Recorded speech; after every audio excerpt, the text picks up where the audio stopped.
दिल्ली दौरे पर रहे सीएम नैब सिंह सैनी बीजेपी के राष्ट्रीय अध्यक्ष जेपी नड्डा से मुलाकात की। चुनाव प्रभारी धर्मेंद्र प्रधान से मिले मुख्यमंत्री।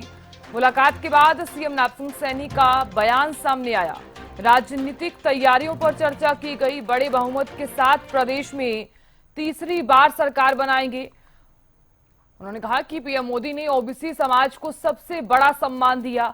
सीएम ने विपक्ष पर भी जमकर निशाना साधा। विपक्ष ने हमेशा ओबीसी को वोट बैंक की तरह इस्तेमाल किया। दो तस्वीरें साझा कर रहे हैं। बीजेपी के राष्ट्रीय अध्यक्ष जेपी नड्डा से मुलाकात हुई सीएम नैब सिंह सैनी की। दूसरी तस्वीर देखिए, हरियाणा के यानी कि बीजेपी प्रभारी धर्मेंद्र प्रधान, जो चुनाव प्रभारी हैं, धर्मेंद्र प्रधान से मुलाकात हुई।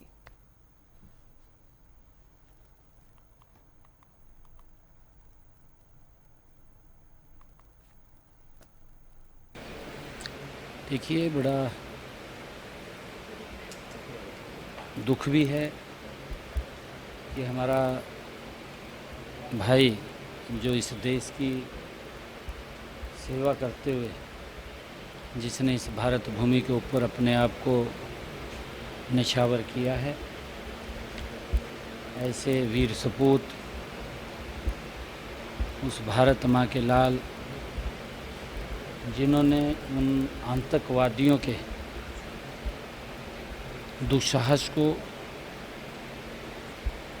वो कम करने का काम, उनको समाप्त करने का काम जो उसने किया, और आतंकवादियों से जिस प्रकार से लड़ते लड़ते इस भारत माँ के ऊपर शहीद हुए हैं दीपक नैन जी, मैं परमपिता परमात्मा से ये प्रार्थना करूंगा कि ऐसी महान आत्मा को अपने श्री चरणों में स्थान दे। हरियाणा सरकार ने जो निर्णय लिया था कि जो हमारे शहीद सैनिक हैं और जो इस भारत भूमि की रक्षा करते करते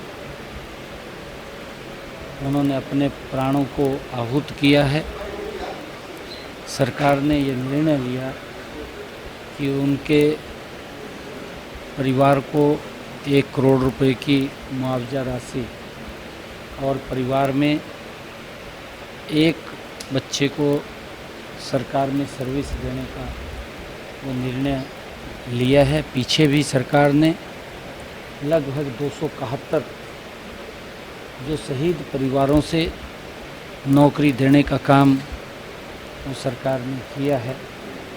और मैं पुनः, क्योंकि परिवार के साथ साथ रिश्तेदारों को भी जो उनके जाने की क्षति हुई है, मैं परमपिता परमात्मा से पुनः प्रार्थना करूंगा कि उस दिवंगत आत्मा को अपने श्री चरणों में स्थान दे। मैं परमपिता परमात्मा से कामना करता हूँ। सर, आज दिल्ली में भी कई अहम मुलाकातें हुई, विधानसभा चुनाव सामने है, किस तरीके का लक्ष्य है? देखिए, विधानसभा के चुनाव को लेकर के आज मैं आदरणीय जगत प्रकाश जी नड्डा और हमारे चुनाव प्रभारी धर्मेंद्र प्रधान जी नेताओं से आज मैं मिला, और हरियाणा के जो आगामी विषय हमने कैसे चलना है, कैसे कार्य करना है, उन सब बातों को लेकर के आज चर्चा हुई है, उनका मार्गदर्शन लिया है। और आने वाले समय के अंदर भारतीय जनता पार्टी बहुत बड़े मैंडेट के साथ तीसरी बार हरियाणा में सरकार बनाएगी, और जो काम हमारी डबल इंजन की सरकार ने किए हैं, हर वर्ग के लिए किए हैं, गरीब तक योजनाबद्ध तरीके से लाभ पहुंचाने का काम किया है, चाहे अभी 100 गज के प्लाट उनके कागज और कब्जा देने का काम भी किया है, ऐसे 70,000 से ज़्यादा बुजुर्गों की जो सम्मान भत्ता है वो भी लगाने का काम हमारी सरकार ने अभी पिछले दिनों 1 क्लिक के अंदर किया है।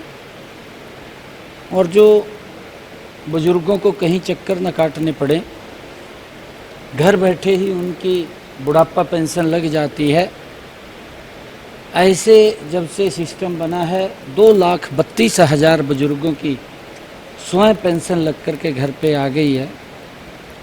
चाहे परिवार पहचान पत्र के अंदर जो दिक्कतें लोगों को आ रही थी उसके अंदर भी हम सुधारीकरण गति से कर रहे हैं, क्योंकि लोगों ने स्वयं स्थापित इनकम उसके अंदर भरी थी। हमने समाधान शिविर हर जिला के अंदर डीसी महोदय के माध्यम से लगा करके उसका समाधान कर रहे हैं। चाहे प्रॉपर्टी आईडी एनडीसी के अंदर जो समस्याएं आ रही थी उसका भी हम सरलीकरण करने का काम वो कर रहे हैं। पिछले दिनों जो सरपंचों की एक बड़ी लंबे समय से मांग थी, उस मांग को भी हमने पूरा किया है ताकि सरपंच गति से अपने गांव का विकास करा सकें। और उसको लेकर के हमने एक बड़ी योजना और बनाई है। शीघ्र ही वो सरपंचों के पास विकास के कार्यों के लिए पैसा भेजने का काम उसके अंदर हम करेंगे जल्दी ही, ताकि विकास कार्यों को गति मिल सके। चाहे हैप्पी कार्ड है, ऐसे 23 लाख परिवारों को हमारी सरकार ने अभी पिछले दिनों हरियाणा अंत्योदय परिवार परिवहन योजना हैप्पी योजना के माध्यम से एक कार्ड उनको दिया है। एक साल में वो 1000 किलोमीटर तक यात्रा फ्री में कर सकेंगे, वो भी लाभ हमने दिया है। हरियाणा के अंदर हमने श्रमिकों का, जो हमारे कंस्ट्रक्शन के श्रमिक थे या अदर श्रमिक थे, ऐसे सब श्रमिकों के जो बेनिफिट थे उनको भी हमने पिछले दिनों जारी किया है। लगभग हरियाणा प्रदेश के अंदर 1,04,262 ऐसे श्रमिक थे जिनके बेनिफिट्स रुके हुए थे। हमने पिछले दिनों उनके खाते में, उनके चाहे उन्होंने औजार लेना था या उन्होंने साइकिल लेनी थी या बेटी को कोई स्कूटी देने की बात थी या उसकी स्कॉलरशिप की बात थी या मातृत्व लाभ की बात थी, ऐसे सब लाभों को उनके खाते के अंदर हमने पिछले दिनों 80 करोड़ रुपया श्रमिकों के खाते में एक क्लिक से पहुंचाने का काम किया है। और चाहे 100 गज के प्लाट जो मैंने बात की है कि उनके पास न कागज थे न कब्जा था, वो भी दिलवाने का काम हमारी सरकार ने किया है और आगे भी कर रहे हैं। हमने ये भी निर्णय लिया है कि जो बेनिफिशरीज हैं जिनके पास प्लाट नहीं है या जिनके गांव के अंदर पंचायत लैंड नहीं है, उनके खाते के अंदर भी हमने 1-1 लाख रुपया 100 गज का प्लाट खरीदने के लिए पहुंचाने का काम किया है। वो भी बड़े लाभार्थी, उनको भी कि हर सर के ऊपर छत हो, ये सरकार का दायित्व है। मुख्यमंत्री शहरी आवास योजना के तहत हमने 30 गज का प्लाट भी 15,000 पिछले दिनों रोहतक के अंदर कार्यक्रम किया था। 15,000 श्रमिकों को हमने 30 गज का प्लाट, उसका पैसा पहुंचाने का काम भी उनके खाते में किया है। कुछ पैसा हमने बैंक से उनको एक अनुशंसा लेटर, ऑफर लेटर दिया है कि बैंक से उनको बहुत कम ब्याज के ऊपर कुछ पैसा वो ले करके अपना प्लाट खरीद सके, अपना मकान बना सके। ये हमारी प्राथमिकता है। और हमने पिछले दिनों हरियाणा के अंदर एक निर्णय लिया है कि जिनका 2 किलोवाट का कनेक्शन था, ऐसे सब लोगों को हमने सरचार्ज से मुक्त किया है कि जितना यूनिट वो खर्च करेगा उतना ही बिल आएगा। अगर वो 20 यूनिट खर्च करता है 20 यूनिट का आएगा, 100 यूनिट खर्च करता है 100 यूनिट का बिल आएगा। और अगर वो कहीं घूमने के लिए जाता है, एक भी यूनिट खर्च नहीं करता, तो उसका बिल 0 आएगा। हमने पिछले दिनों ये भी निर्णय लिया है कि जो आदरणीय प्रधानमंत्री जी ने 22 जनवरी को भगवान श्री राम के अयोध्या में प्राण प्रतिष्ठा समारोह के अंदर एक संकल्प लिया था कि जो गरीब व्यक्ति है उसकी छत के ऊपर हमारी सरकार सोलर रूफ टॉप लगाने का काम करेगी। हमने पिछले दिनों हरियाणा में उस योजना को भी लॉन्च किया है और उस योजना के माध्यम से, क्योंकि 2 किलोवाट का सोलर रूफ टॉप वो लग रहा है, हमने निर्णय 1 लाख घरों के ऊपर लगाने का प्राथमिकता के आधार के ऊपर लिया है और 1 लाख जो पहले फेज के अंदर 1 लाख लोगों के छतों के ऊपर ये सोलर रूफ टॉप लगेगा। प्रधानमंत्री सोलर मुफ्त बचत बिजली योजना, ये इस योजना के माध्यम से 60,000 रुपया, क्योंकि 1,10,000 रुपया उसके ऊपर खर्चा आता है, 60,000 रुपया नरेंद्र मोदी की सरकार देगी, मोदी जी देंगे और 50,000 रुपया हमारी सरकार देगी।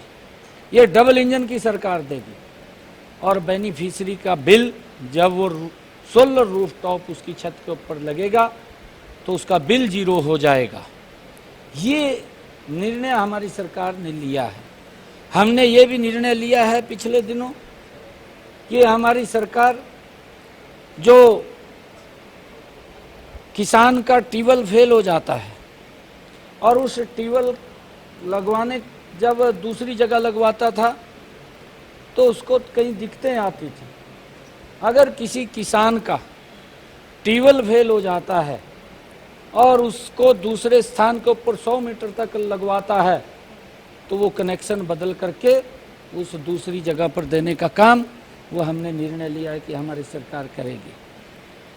One time settlement scheme HSVP के द्वारा आज ही हमने निर्णय किया है कि उसके अंदर जो इफेक्टेड व्यक्ति हैं, जो उनका प्लाट है या लिटिगेशन के अंदर है, ऐसे लोगों को भी वन टाइम सेटल स्कीम के माध्यम से, क्योंकि उस योजना वो पहले भी चल रही थी, उस योजना का भी हमने निर्णय किया है कि उसको और बढ़ाने का काम करें ताकि लोग इसमें आ सकें। और लगातार हमारी सरकार विकास की गति को प्राथमिकता देते हुए अभी पिछले दिनों 2 रोज पहले पानीपत के अंदर 237 करोड़ रुपए की परियोजनाओं के हमने उद्घाटन किए हैं। उससे पीछे हमने हिसार एयरपोर्ट के जो दूसरे फेज के कार्य थे लगभग 400 करोड़ रुपए के, वहाँ पर विकास कार्य 450 करोड़ रुपए के और शिलान्यास के कार्यक्रम थे, उनका भी हमने उद्घाटन और शिलान्यास किया। और भी हमारी सरकार लगातार विकास को प्राथमिकता देते हुए गति से काम कर रही है। हमारी सरकार का दायित्व है कि हर व्यक्ति के जीवन को सरल करना, उसको समस्या से निजात दिलाना, गरीब व्यक्ति को मजबूती की तरफ ले जाना। लगातार हमारी सरकार लोगों के हित में हर रोज एक एक नया फैसला लेते हुए उनके जीवन को सरल करने का काम हरियाणा प्रदेश को आदरणीय नरेंद्र मोदी जी के नेतृत्व के अंदर विकास की गति के ऊपर बढ़ाने का काम हमारी सरकार कर रही है। और भी बहुत सारे ऐसे कार्य हैं जो लगातार हम निर्णय लेकर के उनको कर रहे हैं और आने वाले समय के अंदर ये गति और तेज होगी। लोगों का जो एक विश्वास है, ये सरकार उनके विश्वास के ऊपर 100% खरा उतरेगी। एक सवाल सर, नए प्रभारी बनाए गए हैं, वो 2 दिवसीय हरियाणा दौरे पर देखने को मिलते हुए नजर आएंगे और एक बार फिर से केंद्रीय गृह मंत्री भी हरियाणा दौरे पर आ रहे हैं सर। हाँ बिल्कुल, हमने ये निर्णय लिया था क्योंकि लोगों की मांग थी कि जो ओबीसी समाज है, आदरणीय प्रधानमंत्री जी ने सबसे बड़ा सम्मान जो ओबीसी को दिया है, क्योंकि कांग्रेस ने उसके ऊपर लगातार राजनीति की है। कांग्रेस ने ओबीसी समाज को अधिकार देने के लिए उनका शोषण किया है। कांग्रेस ने ओबीसी समाज का वोट लेकर के उनको कोई सुविधा नहीं दी है और उल्टा उन्होंने उसका विरोध किया है कि ओबीसी समाज को एक वोट बैंक समझ करके उसका इस्तेमाल कांग्रेस पार्टी ने लंबे समय तक किया है। मोदी जी ने आकर के ओबीसी आयोग बनाया, संवैधानिक शक्तियां दी।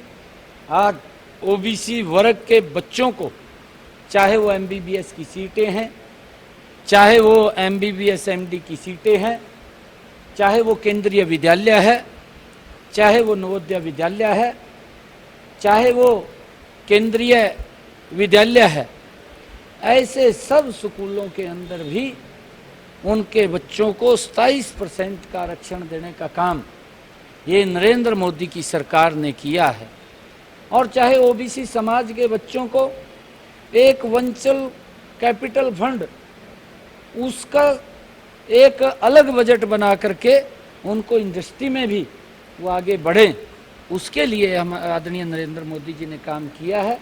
और हमने हरियाणा के अंदर ये निर्णय लिया, पिछले दिनों हमने कहा, और आदरणीय अमित शाह जी हरियाणा के अंदर आएंगे, हमने ये निर्णय लिया और कि ओबीसी समाज के जो उनकी इनकम की विषय था कि 6 लाख रुपए उसको 8 लाख रुपए करने का, और जो ओबीसी का बैकलॉग है उसको भी भरने का काम तो हम करेंगे, ताकि ओबीसी को जो आदरणीय प्रधानमंत्री जी की सोच है उसको हम आगे बढ़ा